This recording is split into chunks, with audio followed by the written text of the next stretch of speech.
Fridge में बासी रोटियां रखी देखकर अनुप्रिया जी की आंखों में आंसू आ गए, क्योंकि आजकल उन्हें वही बासी रोटियां और सब्जी या दाल खाना पड़ रहा था, क्योंकि बहू उन्हें ताज़ा खाना देती ही नहीं थी। यह नहीं था कि वह ताज़ा खाना बनाती नहीं थी, वह ताज़ा खाना बनाती थी, लेकिन अपनी सास को नहीं देती थी। अनुप्रिया जी अपने बेटे और बहू के इस व्यवहार से बहुत परेशान थे, क्योंकि यह सब बेटे की आंखों के सामने ही होता था, लेकिन बेटे को कोई फर्क नहीं पड़ता था। यह देखकर अनुप्रिया जी सोचती थी कि कैसा बेटा है जिसको मैंने पाल पोस कर अकेले इतना बड़ा किया। वही बेटा बुढ़ापे में मेरा सहारा नहीं बन रहा, बल्कि वह तो अपनी पत्नी का गुलाम हो चुका है। तो दोस्तों, अनुप्रिया जी के बेटे बहू ने अनुप्रिया जी के साथ क्या क्या गलत बर्ताव किया, यह जानने के लिए मेरे चैनल पर बने रहें और मेरे चैनल को लाइक और सब्सक्राइब करना ना भूलें। माँ को अपने कमरे में सोते देख सतीश का खून खौल उठा। वह चिल्लाते हुए बोला, माँ, आपसे कितनी बार कहा है कि बच्चों के कमरों में मत सोया करो, पर तुम्हें तो समझ में नहीं आता।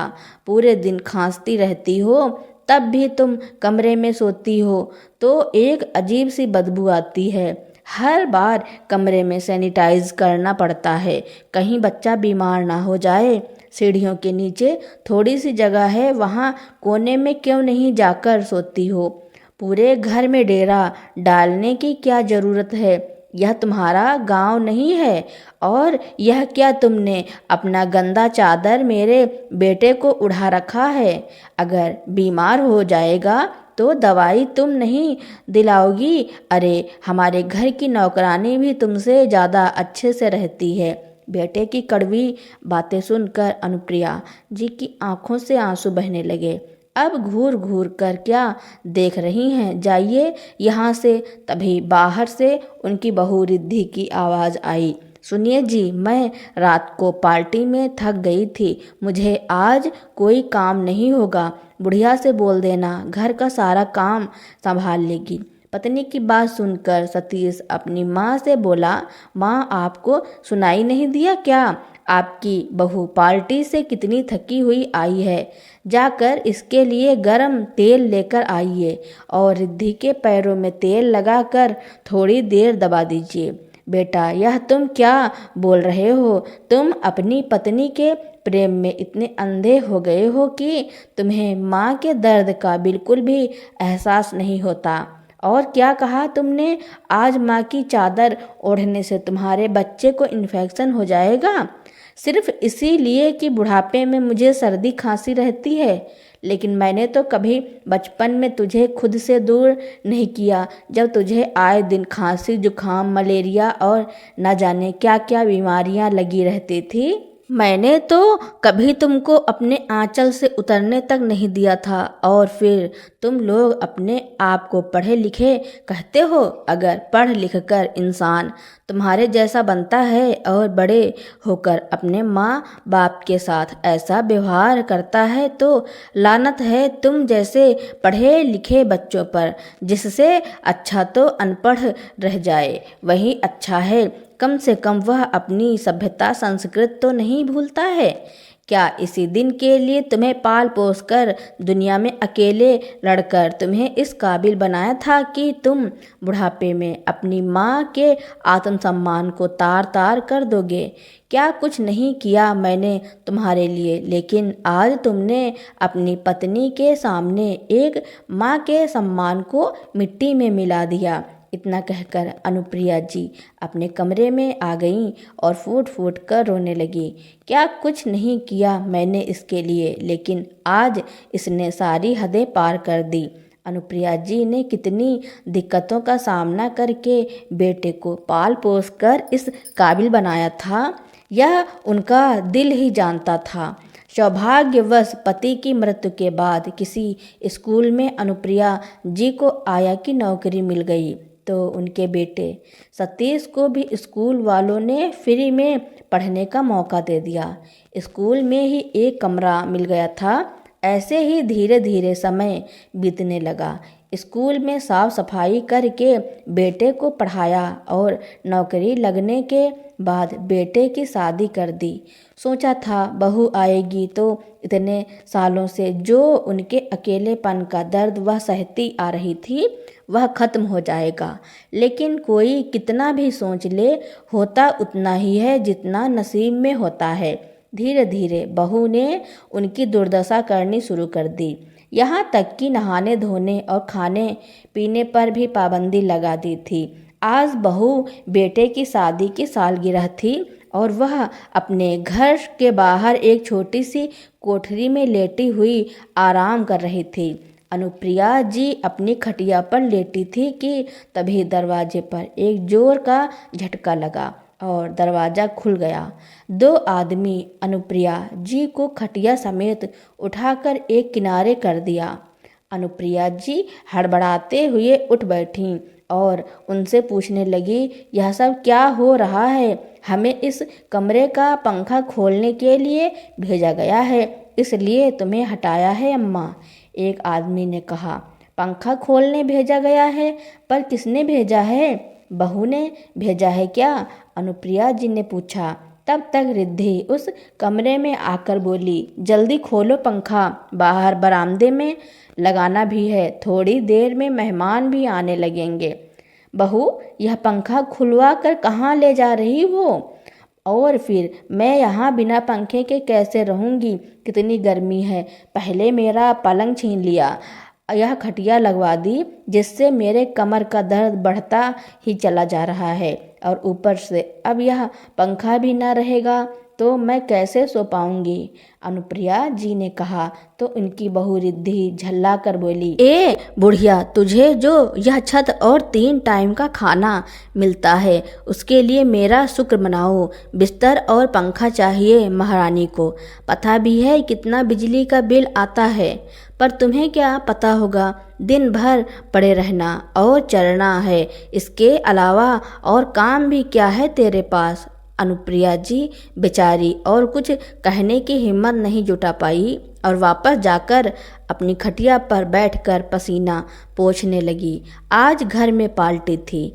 अनुप्रिया जी के बेटे बहू की शादी की सालगिरह थी, जिसके लिए पूरे घर को सजाया जा रहा था। जहाँ घर के कोने कोने को रोशनी और पंखे से सजाया जा रहा था, वहीं दूसरी ओर अनुप्रिया जी के कमरे में पंखा भी हटा दिया गया था। रिद्धि और सतीश भाग भाग कर सारा काम देख रहे थे कि तभी हलवाई आकर रिद्धि से बोला, मैडम, अचानक से मेरा सहायक बीमार पड़ गया है, तो मैंने किसी और से बात की है, वह अभी आता ही होगा, पर वह बड़ा सुस्त है, धीरे धीरे काम करता है, इसलिए रसोई का काम अभी ही शुरू कर देता हूँ, पर मुझे एक और सहायक की ज़रूरत पड़ेगी। तो तुम्हें किस काम के लिए सहायक चाहिए? रिद्धि ने पूछा। तो हलवाई बोला, सब्जियां काटने, जूठे बर्तन धोने और जूठी टेबल पोंछने के साथ साथ पूड़ियाँ बेलने के लिए भी मुझे एक सहायक की ज़रूरत पड़ेगी। हलवाई ने कहा तो रिद्धि बोली, तुम चिंता मत करो, अपने उस आदमी को आने से मना कर दो। मेरे पास एक सहायक है जो यह सारे काम अकेले ही कर देगी। कहकर रिद्धि थोड़ी ही देर में अनुप्रिया जी को ले आई और बोली, यह लो, ले आई तुम्हारी सहायक को। अरे मैडम, कहाँ से ले आई आप इस बेचारी को? यह इतना काम कैसे करेंगी? काफ़ी बुजुर्ग हैं, इतने बड़े बड़े पतीले क्या यह धो पाएंगी? तुम्हें सवाल जवाब करने की कोई ज़रूरत नहीं है, तुम अपना काम करो और इसे इसका काम बता दो। यह कहकर रिद्धि वहाँ से चली गई। इधर हलवाई ने अनुप्रिया जी से कहा, अम्मा जी, तुम यहाँ बैठकर यह सारी सब्जियाँ काट दो। वहाँ सब्जियों का ढेर पड़े थे, जिसे देखकर अनुप्रिया जी इधर उधर देखने लगी। तभी हलवाई अनुप्रिया जी से बोला, माँ जी, इतनी सब्जियाँ काट तो लोगी ना? अच्छा यह बताओ, घर में और कोई नहीं है क्या जो तुम इस उम्र में भी यह काम करने आई हो? मानता हूँ कोई काम छोटा या बड़ा नहीं होता, पर अपनी उम्र तो देखो। हलवाई ने कहा। तो अनुप्रिया जी बोली, क्या कहूँ बेटा, जब किस्मत ही खराब हो तो उम्र को भी हार माननी ही पड़ती है। मुझे जो अभी यहाँ छोड़कर गई है ना, वह मेरी अपनी बहू है। क्या वह तुम्हारी बहू है? मतलब तुम इस घर की मालकिन होकर भी नौकर का काम कर रही हो। पर क्यों माँ जी? उस हलवाई ने कहा। तो अनुप्रिया जी मायूस होकर बोली, तुम मुझे मालकिन बता रहे हो? मैं एक बुढ़िया हूँ बेटा, जिस पर मेरे बेटे बहू मुझ पर एहसान कर रहे हैं, 2 वक्त की रोटी देते हैं। तो क्या हुआ फिर? अगर वह चाहे बासी ही क्यों ना हो, पहनने को कपड़े देते हैं तो क्या हुआ फिर? चाहे वो फटे पुराने ही क्यों ना हो, रहने को घर दिया है, क्या हुआ फिर? चाहे घर के सारे काम मुझे ही क्यों ना करने पड़े। इस उम्र में बच्चों से इतना एहसान मिल रहा है तो क्या यह कम है? आखिर इसी दिन के लिए तो माँ बाप अपने बच्चों को बुढ़ापे की लाठी कहते हैं। पर यह कोई नहीं कह सकता कि वह लाठी आपको सहारा देगी या आपके ऊपर ही पड़ेगी। हलवाई अनुप्रिया जी की बातों को ध्यान से सुन रहा था कि तभी अनुप्रिया जी बोली, चलो बेटा, अब मुझे क्या करना है यह बता दो। भाई बुढ़ी हड्डियां हैं, थोड़ा धीरे धीरे काम करें। उस पर भी अगर हम बातें करने लगेंगे तो काम में और भी देरी हो जाएगी, जिस पर तुम तो थोड़ी फटकार ही मिलेगी, पर मुझे तो खाना ही नहीं मिलेगा। थोड़ी देर बाद मेहमान का आना जाना शुरू हो गया कि तभी रिद्धि रसोई में आकर बोली, सुन बुढ़िया, तुम्हें किसी भी हालत में बाहर नहीं आना है। मैंने सारे मेहमानों को तुम्हारी तीर्थ यात्रा पर जाने की बात कह रखी है, इसलिए गलती से भी अपना चेहरा मत दिखाना। यह कहकर रिद्धि बाहर चली गई। उसके बाद पार्टी शुरू हो गई।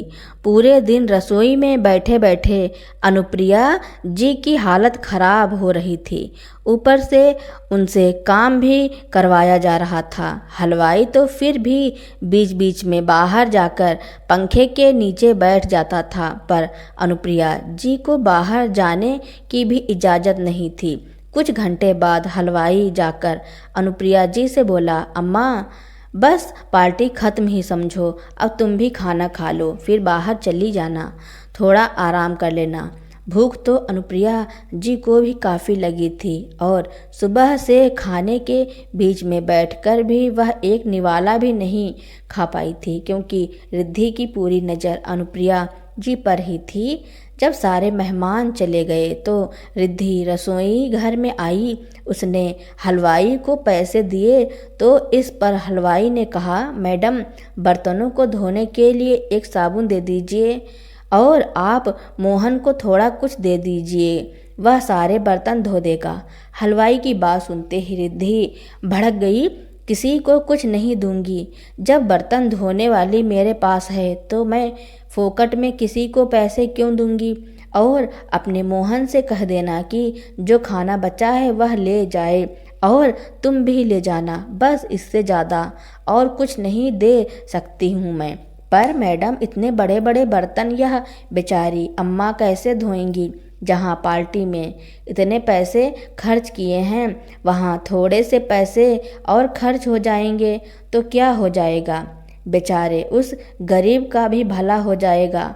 हलवाई ने कहा तो रिद्धि बोली, तुम्हें बड़ी पड़ी है इस बुढ़िया की, तुम्हें तुम्हारे काम के पैसे मिल गए हैं ना, अब अपना रास्ता नापो। मैं कोई यहाँ समाज सेवा करने नहीं बैठी हूँ और इतना खाना दे तो रही हूँ मुफ्त में, उसका कोई मोल नहीं है क्या? बाजार में आटे दाल का भाव पता भी है? अरे इसकी पूरी साल की कमाई से भी यह ऐसा खाना कभी नहीं खा पाएगा जो मैं इसे यूं ही दे रही हूँ, रिद्धि ने कहा। तो हलवाई बोला, पर मैडम, अम्मा ने भी कुछ नहीं खाया है, वह कब से काम में लगी हुई हैं, और जब इतना खाना बच ही गया है तो उनके लिए भी कुछ रख लीजिए। हलवाई के इतना कहते ही रिद्धि जोर से बोली कि तुम यहाँ से जाते हो या नहीं, या फिर तुम लोगों से भी यह खाना ले लूँ।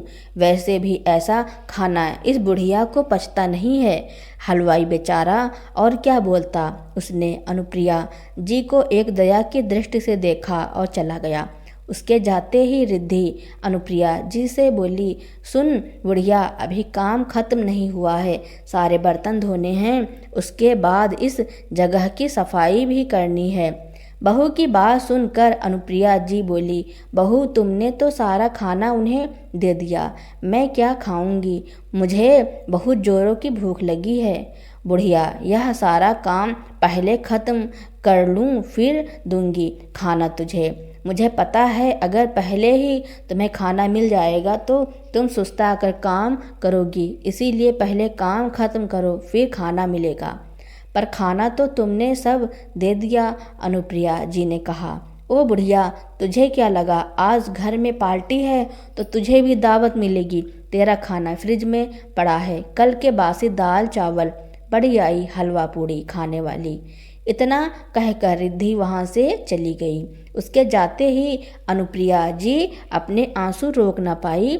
सुबह से काम किया, एक निवाला भी मुंह में नहीं डाला था, लेकिन फिर भी उसे मिला क्या, वही बासी दाल चावल।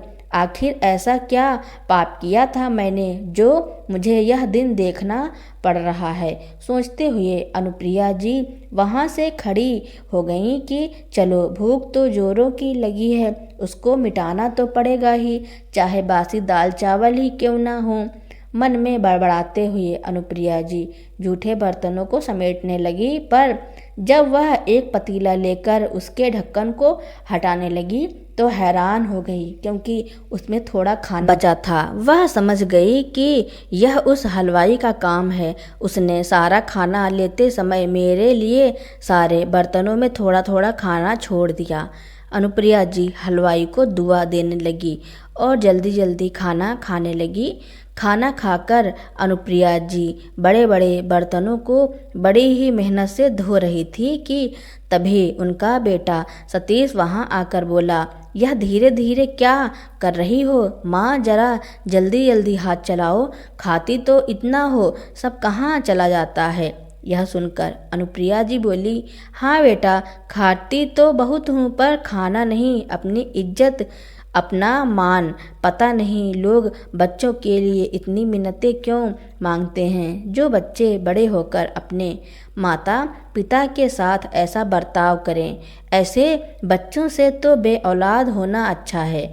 अनुप्रिया जी की बात सुनकर सतीश बोला, कह तो ऐसे रही हैं बुढ़िया जैसे कि मुझे पैदा करके मुझ पर बड़ा एहसान किया हो। अरे अच्छा होता जो तुम मुझे पैदा ही ना करती तो आज शायद मैं किसी रईस घर में जन्म लेता।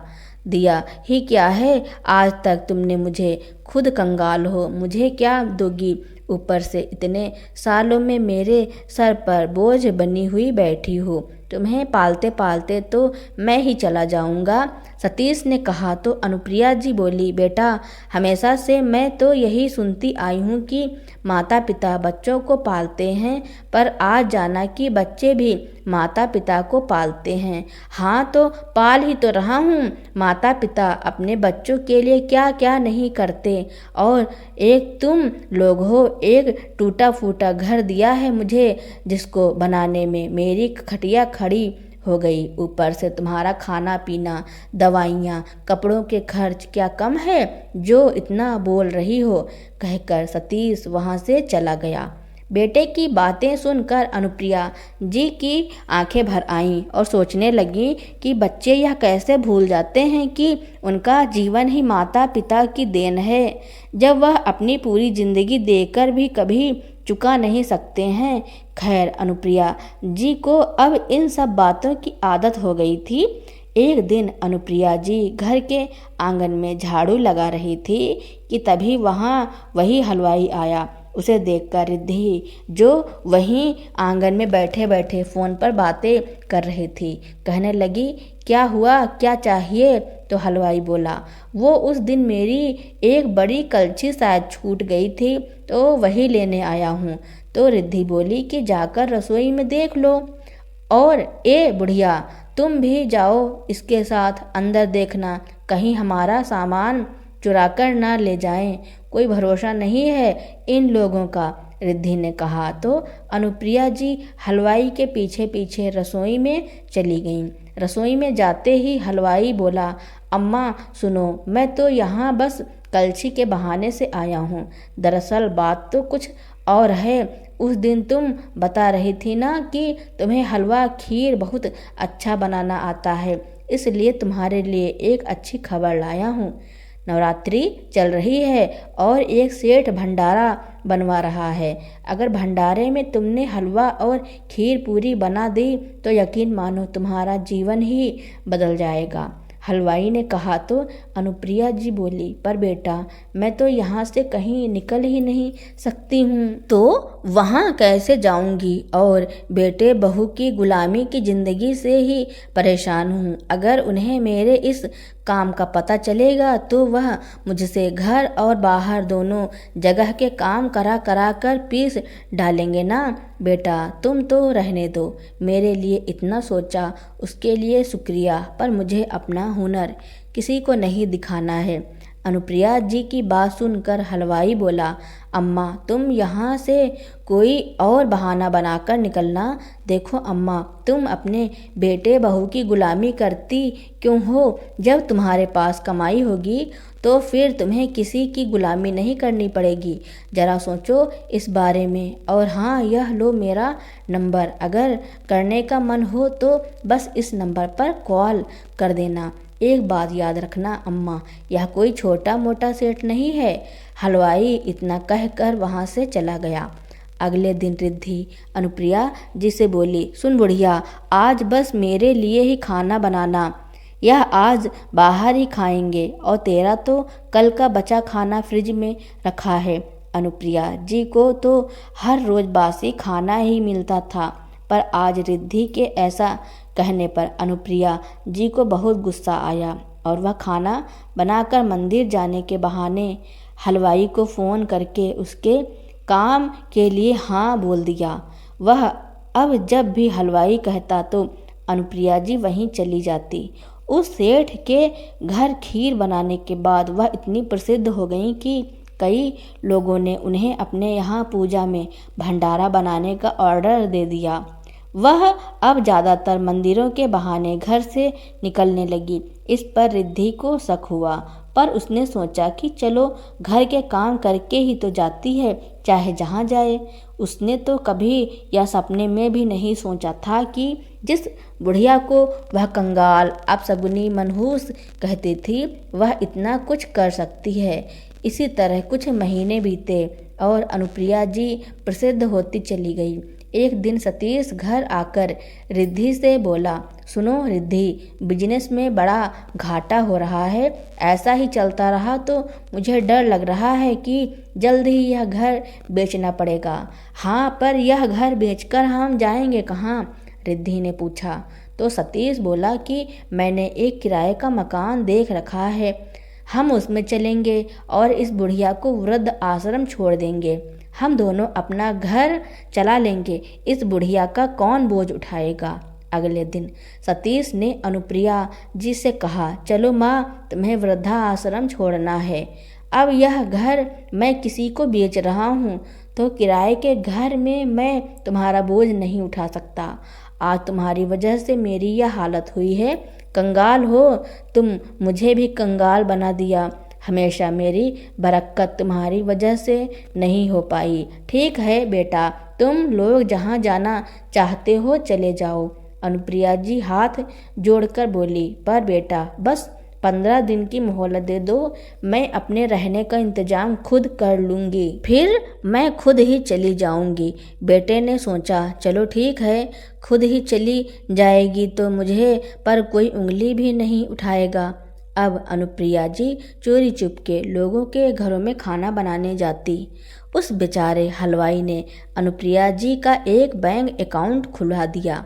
एक दिन उस हलवाई ने बताया कि मुंबई में बहुत बड़ा आयोजन होगा, बहुत सारे लोग वहाँ पर अपने अपने तरीके का ट्रेडिशनल खाना बनाएंगे और जिनका खाना ज़्यादा पसंद आएगा उसे 10 लाख रुपए का इनाम दिया जाएगा। यह सुनते ही अनुप्रिया जी की आंखों में तो एक अजीब सी चमक आ गई। उन्होंने हलवाई से कहकर वहाँ जाने के लिए हाँ बोल दिया। जाने की तारीख आई तो अनुप्रिया जी हर रोज़ की तरह चुपके से मंदिर का बहाना लेकर और अपने साथ कुछ कपड़े लेकर वहाँ से निकल गई और उस हलवाई के साथ ही मुंबई के लिए रवाना हो गई।